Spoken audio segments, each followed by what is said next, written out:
A potential reunion between the Cincinnati Reds and Eugenio Suarez might make a lot more sense than you would think. We're talking good vibes only on today's Locked On Reds.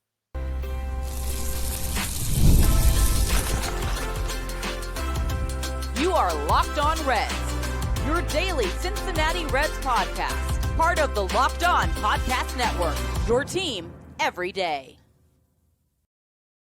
Welcome into the Locked On Reds podcast. Locked On Reds is part of the Locked On Podcast Network, now the #1 sports podcast network. And as always, we are your team, your Reds, every single day. Hi, hello, what's up? My name's Jeff, his name's Steve, and we are lifelong Cincinnati Reds fans. We've been podcasting about this team for a combined 14 seasons, bringing you takes and analysis that you won't get anywhere else. And on today's show, we are going to dive into a couple of different off-season topics because Nick Krall waxed poetic about Blake Dunn, and I think he's getting us ready for something. We'll talk about what that is later on. In just a few minutes, I want to talk about the Sal Stewart of it all and why Sal Stewart deserves to be in this lineup on a regular basis, dare I say every day, in 2026. But we will begin with some interesting rumors that are resurfacing a little bit in the darker reaches of the hot stove when it comes to the Reds and Eugenio Suarez. That's all on today's episode that is brought to you by FanDuel. If you want to be right in the middle of the action this season, visit FanDuel.com and place your NFL Live bets all season long. All right, Steve, when it comes to the offseason, obviously the Reds swung and they missed on Kyle Schwarber, and they still badly need an upgrade in the middle of the lineup. We've heard multiple things on whether or not the Reds had the money for Kyle Schwarber, and they were going to get creative. They were not going to get creative. There was money to spend. There wasn't money to spend. Whatever it is, the Reds need to upgrade this lineup, and there's a key upgrade out there on the open market that could be looking at them right in the face, and that's old friend Eugenio Suarez. But I'm not sold on this. Well, look, I don't know why you wouldn't be sold on this. And I know the first thing you're going to do is you're going to be ageist and talk about the fact that he's heading into his age 34 season. You're going to call him old. You're going to tell me about a bunch of peripheral numbers that are in the decline phase of the this and the that and the other. Here's what I want you to know.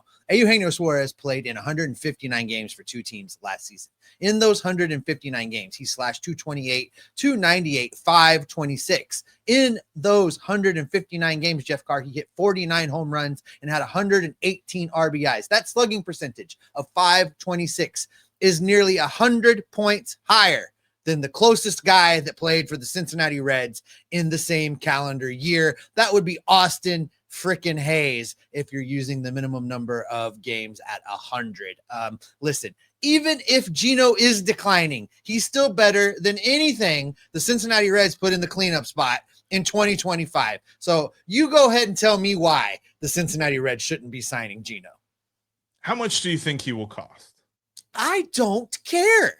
If he costs $30 million a year, that's 59 more home runs that we have at Great American Ballpark. I don't care, Jeff. I'm tired of hearing about money. I'm tired of hearing about, what you think he might cost. I want Bob to spend a little bit. I'm still pissed off that they took that $25 million and stuck it back in a drawer and tried to pretend that it didn't happen, tried to pretend that they didn't flirt with the idea of expanding payroll. If you were going to spend more money, you were going to expand your payroll. There's no way to double talk your way out of that. Spin for Gino, Jeff. He is exactly what the Reds could use in this lineup right now.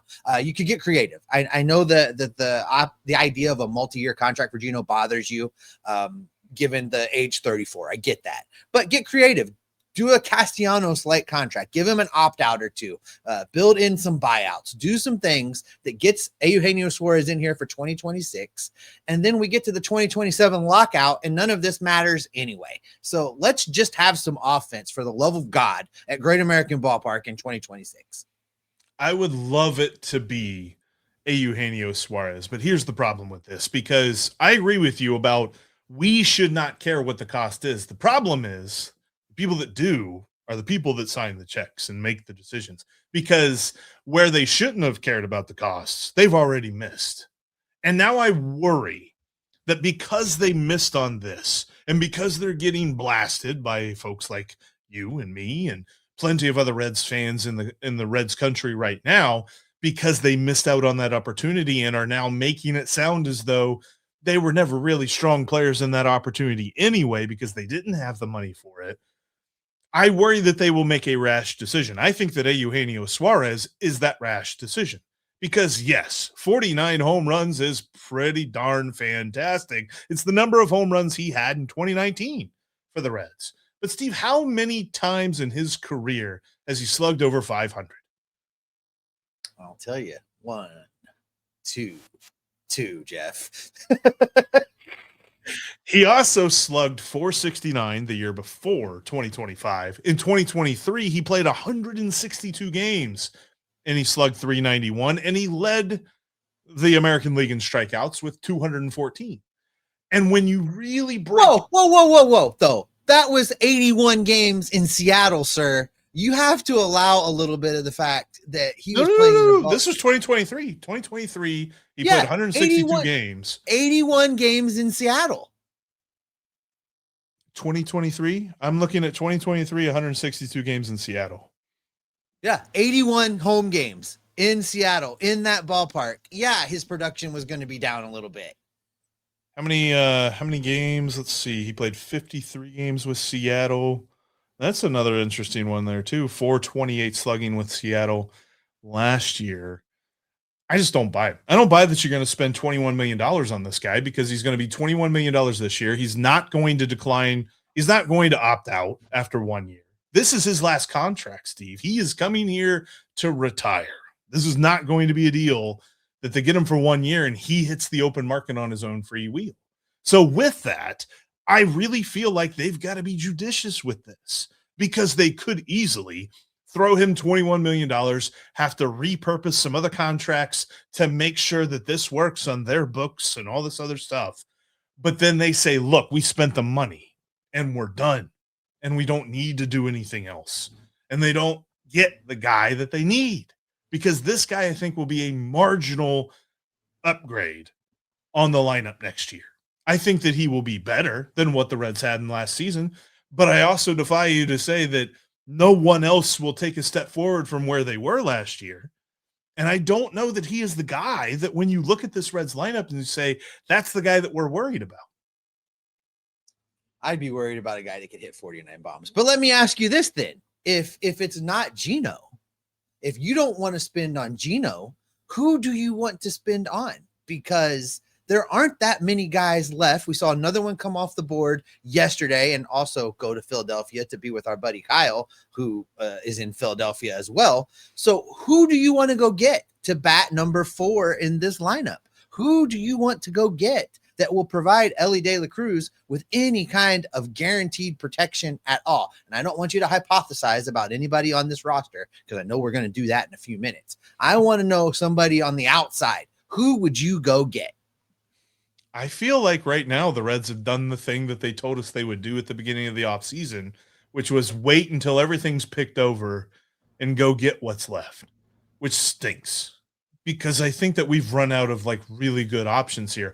I don't think that Eugenio Suarez is a really good cleanup option. I don't think a guy that gets on base less than 30% of the time is a really good cleanup option. I like the slugging percentage, but I don't know that it outweighs everything. Like even with that 526 slugging percentage, he had a 126 OPS plus because everything else brought it down.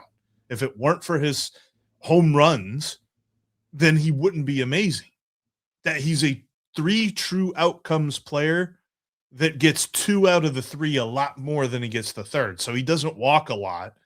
He strikes out and he hits a home run, which kind of feels like Adam Dunn, although Adam Dunn walked more than Eugenio Suarez did. And I wish we could have that Adam Dunn, but I just don't see that in Eugenio Suarez. And so when you look past that, I think Ryan O'Hearn would be interesting. I think Reese Hoskins would be interesting, but there's a lot of speculative ads that are on the free agent market. It's likely to come better through a trade, and it feels like Nick Krall is trying to tell us that he is no longer pursuing. Ryan O'Hearn, I'll give you, gets on base a whole lot more, 350 on base percentage last season, but slugged a whopping 387. And your boy Hoskins, we can take a quick look at him as well, Jeff, because his on base percentage 332. So he gets on base, slugged 416, a little bit better. I don't know. None of those guys sound like protection for Elly De La Cruz. I never thought I'd see the day where you were a Geno basher. I'm really upset and disappointed about this, but I know it's because you feel like there's a guy on this roster already that should be penciled into the cleanup spot, that should be given everyday playing time, and you're basing it all on the hopes and dreams that you have there in Fairfield. We're going to talk about Jeff's surprise pick for Reds cleanup hitter in 2026 coming up next. FanDuel is the place to live bet NFL games as we head down into the stretch run. Get ready for the playoffs. So many exciting matchups are happening. Of course, none of them are involving the Bengals because they're officially eliminated. What we already knew has now been confirmed, but there's still plenty to get in on with every game that you watch. In fact, I love using FanDuel to live bet my fantasy players who are playing in the different games. I turn on Red Zone. I live bet my fantasy players, whether you're talking about touchdowns or yards or completions, whatever it might be. FanDuel's got you covered. You got to download FanDuel today and get in on all the action, especially as we get into the playoffs, because that makes it so much more fun. Plus, we got Christmas Day football action coming in next week and always the NBA as well. That's another great one to live bet, and you should do it all over at FanDuel. Thanks for making Locked On Reds your first listen of the day, and thank you for making Locked On the #1 sports podcast network in all the land. We appreciate you. You already live your team every single day. Now take it to the next level and go ad-free. Join the Everydayer Club today and get Locked On Reds with no interruptions in the audio feed. You get a members-only Discord that you have access to where you get to not only chat with us, but every single baseball host on the Locked On network. All of that for just $5 a month or $50 a year. Go to lockedonreds.supercast.com or check the link in the show notes to learn more. All right, Jeff, I know I've got everybody waiting on the edge of their seats to see what it is you are going to say about who the Reds cleanup hitter should be in 2026. The floor is yours, sir. See, I think you've mispronounced this, and it's not that I want him to be the answer over any other addition, that I want Sal Stewart to play first base every day. And I feel like if you sign a Eugenio Suarez, and honestly, if you sign Ryan O'Hearn, you probably need to play them more at DH than at first base, because I want to see more of Sal Stewart at first base. I want to see Sal Stewart in this lineup every single day. But I think ideally he bats fourth in a lineup where you add somebody else. The way that I envision this is that TJ Friedel leads off, Elly De La Cruz hits second. You have ideally Mr. Outside Hire number 3, and then you have Sal Stewart number 4. And I think that Sal Stewart deserves this kind of extended look.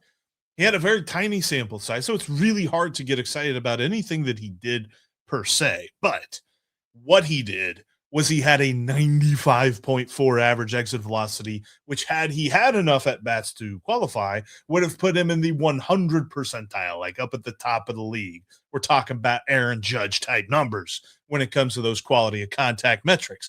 You're also looking at a hard hit percent of over 52.5. A hard hit ball is a ball that is hit over 95 miles an hour, Steve. He did that more than 52% of his 55 at-bats. So again, tiny sample size, can't get too excited about it, but the quality of contact metric shows me a guy who was not overmatched, shows me a guy who the moment wasn't too big for, and I think that as he really gets used to, and he's a lot less green, gets used to the major leagues, we're going to see a very viable power hitter for this lineup. All right, my friend, I am going to need you to RELAX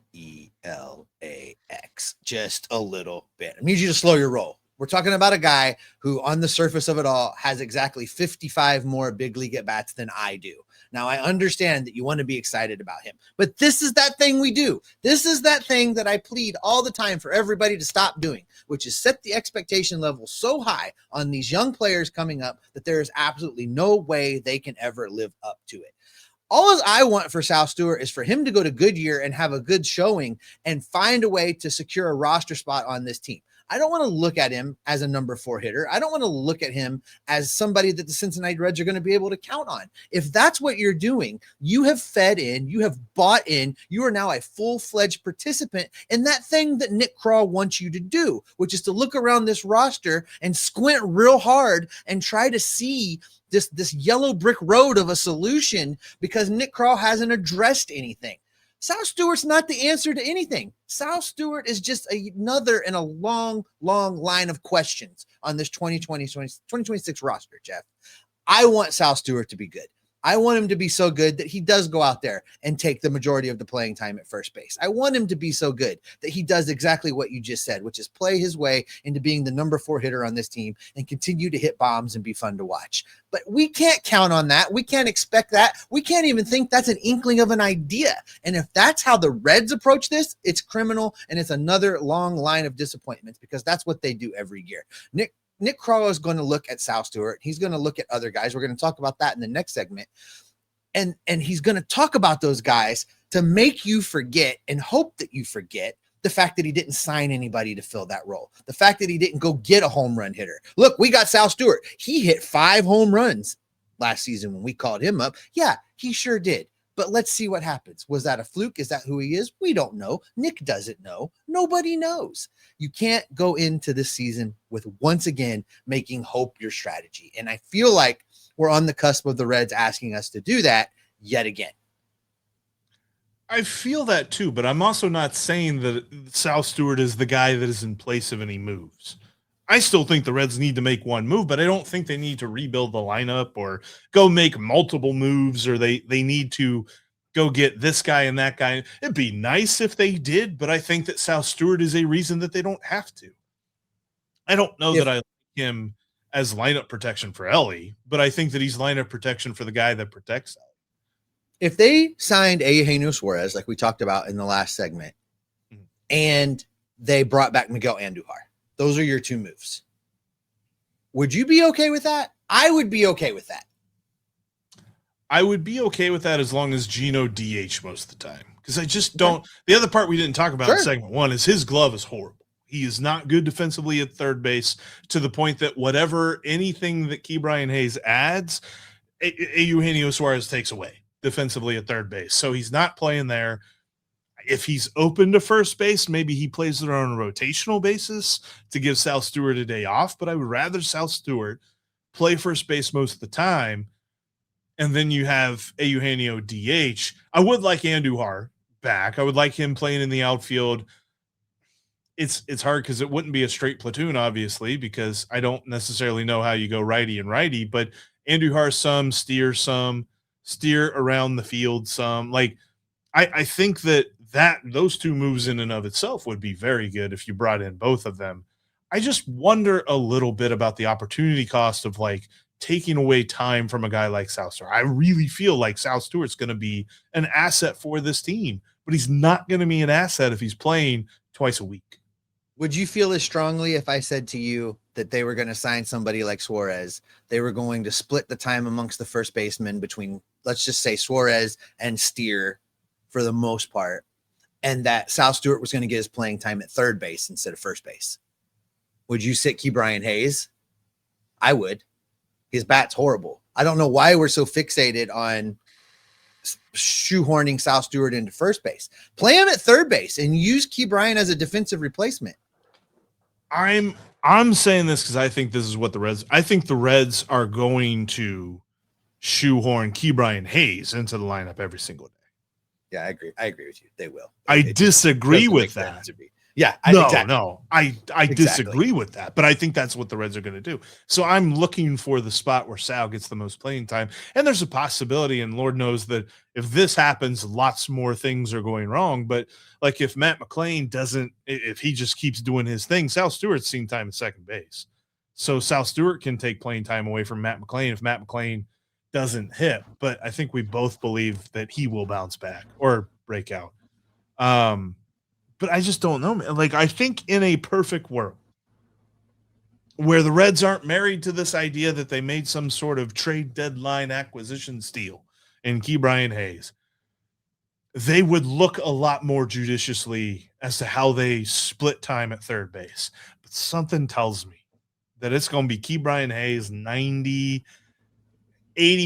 of the time at the least out there. So I just don't think there's an opportunity to get somebody in there, if not but once a week. Unfortunately, you're probably right, Jeff. They've already got his bobblehead scheduled, and they're going to hype up that Gold Glove. That's just the way that's going to be. Never mind the fact that he will hit well below the Mendoza line. I want to caution Reds country when it comes to Sal Stewart. Don't put so much pressure on him that he can never live up to it. Don't set your expectations so high that he can never achieve them. I want Sal Stewart to be good. I think Sal Stewart can be good, but I don't want him to come into the 2026 season thinking he has to be a 40 home run power hitter for the Cincinnati Reds and protect Elly in the lineup. That is not what his focus should be in 2026. It should be developing into a bona fide big leaguer. And I hope the Reds give him the opportunity to do that in the least amount of pressure filled environment as possible when you're talking about Major League Baseball. Well, I know this, Steve. You and I have kind of been split on these two issues to start the show, but how we're going to end this, we're both on the same mind here, because it really feels like Nick Krall is preparing us for a narrative that neither of us want to accept, and it all centers around Blake Dunn. Game Time is my go-to app if I'm looking to score some tickets, whether it's to a last-minute event or an event I'm looking forward to going to down the road. Game Time has you covered. Whether you're looking for opening day tickets, football playoff tickets, or even World Cup tickets. That's right, the World Cup is going to be in North America for the first time since 1994. If you want to get some soccer action, Game Time can get it done for you. All you have to do is pull up the app. The layout makes it so simple to lock in on your tickets and know exactly what you're going to get. With their seat view feature, you know exactly what the view from your seat is going to look like. I love that, especially for venues I haven't been to before.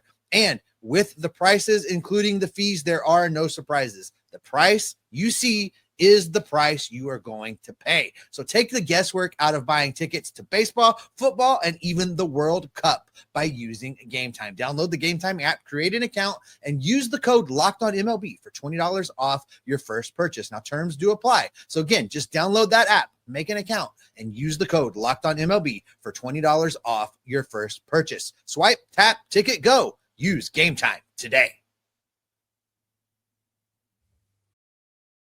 I invite you to continue the conversation with us after the show is over. You can follow us on X. You can follow me at Jeff Carr with 3 Fs. You can follow Steve at S. Offenbaker with 2 Fs. And you can follow the show at Locked On Reds.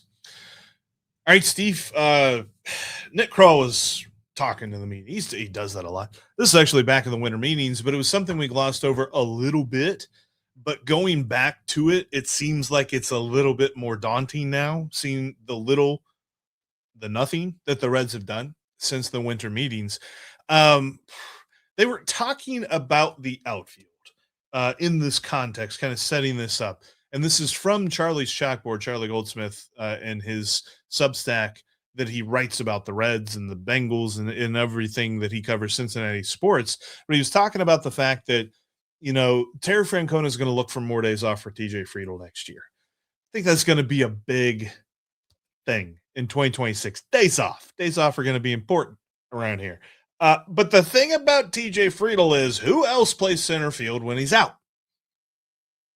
Nick Krall said, man, he's really excited about Blake Dunn. He raved about Blake Dunn. This was the direct quote from Nick Krall about Blake Dunn. Quote, he really got better. He took steps forward. He has speed. He can play defense in the outfield. There's a lot of room to run with Blake. The guy has a chance to be a good center fielder. He's got to continue to grow with what he's doing. Not to mention the fact that he missed a clear and easy chance to rhyme with there's a lot of room to run with Blake Dunn. He just said Blake. He didn't, or he could have said a lot of room to run with Dunn. But whatever, I digress. The whole point of this really feels like Nick Krall is setting us up for Blake Dunn is going to help this outfield in 2026. Much like I was saying there in the last segment, Jeff, that's exactly what Nick Krall is going to do if he fails to upgrade this roster at all. He is going to try to get you to look at these guys that are already in the Reds organization and say to you, look, we had what we needed all along. Blake Dunn, career 49 big league games with a slash line of 151, 298, 256 for an OPS plus of 53. Very small sample size.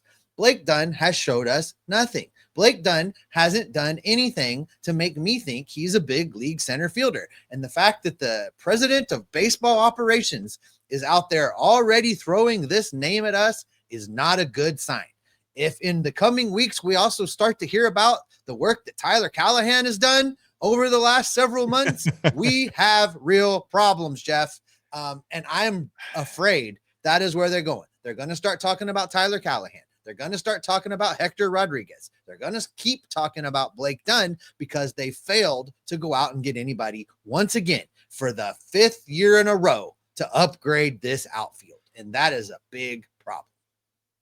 I really don't want to disparage Blake Dunn specifically because maybe he goes out and impresses us. But at the same time, like, if this is what we're going to look at, and make no mistake about it, and I said it, and I might just keep doing this. I might keep quoting Angela from The Office. This is going to be hilarious if this is the off-season thing that I do. But as the off-season moves along, look, I don't have a headache. I'm just preparing for one. And this kind of feels like we're preparing for one because I get it. Blake Dunn has, tools and things like that. There's been a lot of things. I know we've talked with Tom Nichols in the past, and Tom Nichols raved about him. Blake Dunn was a multi-sport athlete coming up and growing up as far as like high school, and even in college, he played multiple sports, and he's an athletic dude. But for the little bit that we saw him, I just don't know how Nick Krall can say that he was getting better. Like, it's not even a case where, man, even just his last handful of games, he started going off. Steven, in the last, what was it, 7? No, sorry. In the last 8 games that he played, he didn't get a hit. And if we really want to like start doing the whole squinting really hard thing, like there wasn't even a stretch of games where it was like, man, he's really starting to break out. He's really starting to show me something. It just kind of felt like he was just out there. He was just doing things and out there. And like, even the quotes themselves aren't even that inspiring. Like, he took steps forward. That's really ambiguous. He has speed. He can play defense in the outfield. Okay, he has speed. That's a good thing to see. And according to Baseball Savant, he was on a very high, he was in the 97 percentile of major leaguers and sprint speed. So that's pretty awesome. Top 3% in the league. But when you look at everything else, and you know that I love to look at peripherals, but when you look at everything else and the tiny amount of playing time that he had, I talked about the 55 at-bats that Sal Stewart had in the 60 at-bats that Blake Dunn had in 2025. He was in the bottom of everything when it comes to quality of contact. There wasn't like an impressive thing to his game. He was really good at not chasing bad pitches out of the zone. He was decent walk rate, and he's fast. It's kind of all that we're seeing from these peripherals. So it's really tough for me to get excited about this, knowing that this is going to be part of the narrative that we're sold. And understand, Dunn was bad enough during his time in the big leagues in 2025 that the Reds sent him down to AAA Louisville, where he went on to play 98 baseball games and was unable to play his way back onto a big league roster that at times could have really used some help. So that kind of tells me everything I need to know. So for Nick Krall to come out in this offseason and start hyping up Blake Dunn is very disingenuous on Nick Krall's part. Because there's nothing that Blake Dunn did at AAA Louisville that makes me think he's going to compete for a roster spot right out of the gate in 2026. And I really do feel like this is the Reds front office way of trying to go, look over here. Never mind Andujar over there. Never mind that we didn't get Schwarber. Never mind any of that. What $25 million? But look, Blake Dunn. How is that? That is what's going on right now. But yeah, you're right. I mean, to bring up a dude like the last game that he played, we kind of buried the lead on this one, like getting into all the peripherals and stuff obviously aren't that great. We buried the lead though. The last game that he played was May 8th. He was just 4 days away from May the 4th, only 4 days after Star Wars Day. Like, by that time, had he even finished his watch through yet? We will never know, because he went down to Louisville and there was no reporting on that after the fact. So when it comes to trying to sell us these narratives, rest assured that we are going to break these down, because we're going to hear more. Like you mentioned, there are some other names, and in fact, tomorrow we'll talk about the Hector Rodriguez of it all, because don't get me wrong, there are some exciting parts of that narrative. I just don't see too many things to be excited about in the Blake Dunn narrative, and he's already started to throw this out, and I just cannot believe that we've reached that point in December where we are starting to get into contingency plans.